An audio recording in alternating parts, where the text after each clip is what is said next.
Центральноевропейская страна Венгрия – один из нескольких государств в регионе, которое геополитически ориентировано не только на Запад, но и на Восток. В последние годы Венгерская республика тесно сотрудничает с такими странами Востока, как Россия, Казахстан, Китай и, конечно, Кыргызстан. Последние годы венгерское правительство проводит политику, концепция внешней политики, которая называется политика открытости на Восток, которая включает развитие отношений с Россией, с Китаем и особенно со странами Центральной Азии. И когда был визит премьер-министра Венгрии в Кыргызстан Орбана, он, выступая на Тюркском совете и во время третьих всемирных игр кочевников в 2018 году, он сказал о том, что они придают большое значение сохранению своих исторических, культурных корней и, конечно, взаимоотношению с Кыргызстаном.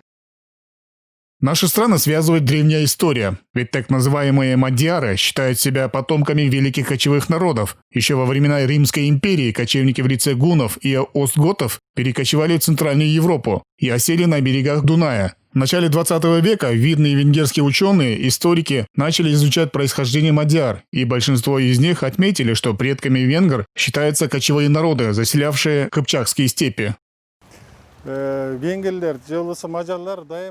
Венгры всегда подчеркивают, что они пришли в Европу из Центральной Азии. Еще в 1905 году известный венгерский ученый Алмаши изучил традиции, истории двух народов и пришел к выводу, что есть много общих между кыргызами и мадьярами. Также в начале 90-х годов 20 века другой ученый Мандоки специально приехал к нам и изучил быт и культуру кыргызов. Он пришел к выводу, что венгерский язык похож на кыргызский, и даже многие традиции и обычаи схожи. Сейчас интерес к кыргызской культуры у венгров высок. Благодаря нашим соотечественникам были переведены многие произведения Чингиза Айтматова, также эпос «Манас» на венгерский язык и пользуются популярностью среди граждан Венгрии.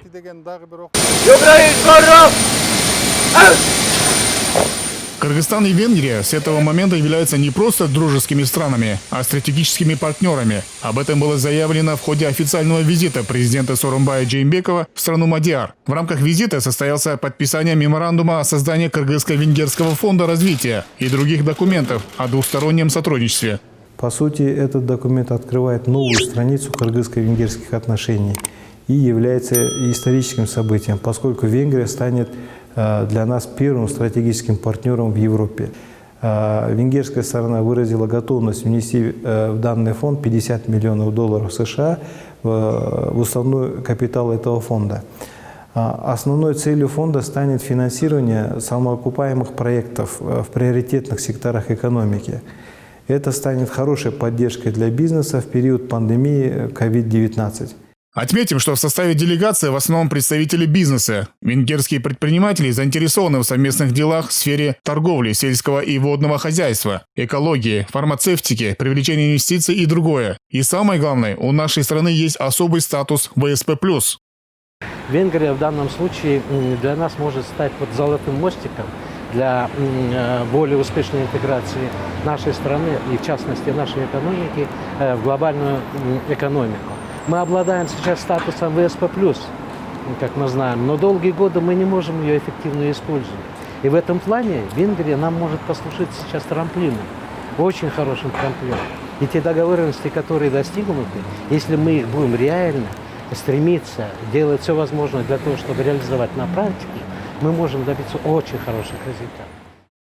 В рамках официального визита в Венгрию глава Кыргызстана возложил венок на площади Героев города Будапешт. Церемония прошла с участием роты почетного караула под сопровождение военного оркестра. Глава государства почтил память выдающихся венгерских деятелей и личностей, внесших вклад в становление венгерской государственности. Площадь Героев – одна из главных площадей города Будапешт, являющаяся частью всемирного наследия ЮНЕСКО.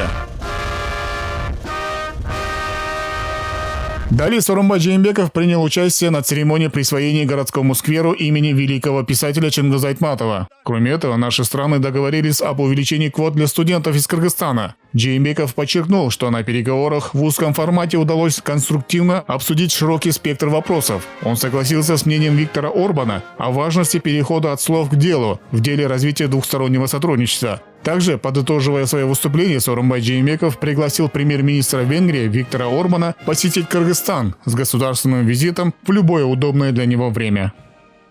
Ермек Куренкеев, Адлет Марсбеков, 5 канал.